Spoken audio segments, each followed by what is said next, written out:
Part 2. Major General Patrick Cleburne. Focal point: preserving the most sacred document in the history of this country, and that is the Constitution. Before the Battle of Franklin, Tennessee, Cleburne said, and I quote, "If the Confederacy is so dear to my heart, is doomed to fail, I pray heaven may let me fall with it. While my face is towards the enemy, and my arm battling for that which I know is right." And Cleburne was killed at the Battle of Franklin, Tennessee. In other words, if the Confederacy dies, let me die with it. Cleburne supported President Buchanan. Both men believed in the Constitution and the Founding Fathers, and so did my great-grandfather, Hosea Elkanah McGee. And I want to prove it. Lincoln was elected president 6 November 1860. He would not take office until 4 March 1861. That was about a 4-month waiting period. So Buchanan was the sitting president.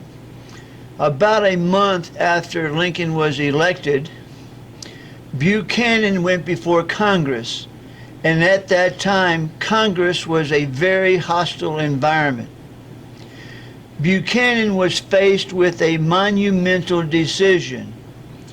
Do I try to preserve the Union, or do I preserve the Constitution? Allow me to repeat that. Buchanan was faced with a monumental decision. Do I try to preserve the Union, or do I preserve the Constitution? Buchanan chose to preserve the Constitution. This is what Buchanan was asked standing before Congress.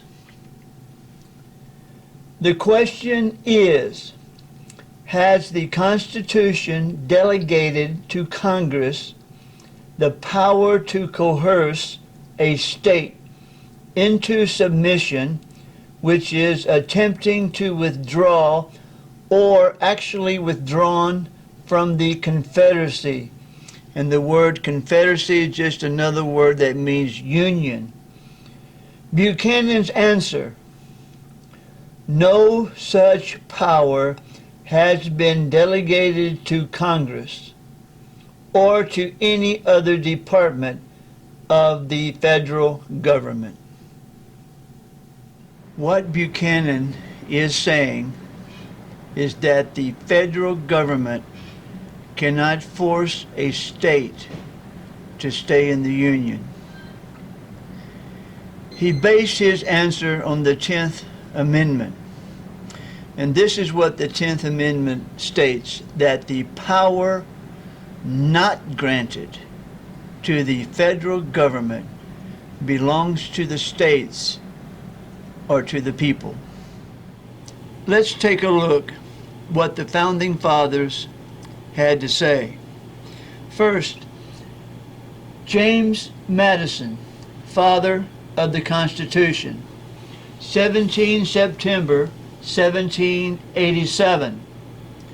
If there be a principle that ought not to be questioned within the United States, it is that every man has the right to abolish an old government and establish a new one. Thomas Jefferson, who wrote the Declaration of Independence, 4th of July, 1776. This is what he said: that whenever any form of government becomes destructive to these ends, it is the right of the people to alter or to abolish it and to institute new government. Abraham Lincoln, 12 January 1848, House of Representatives.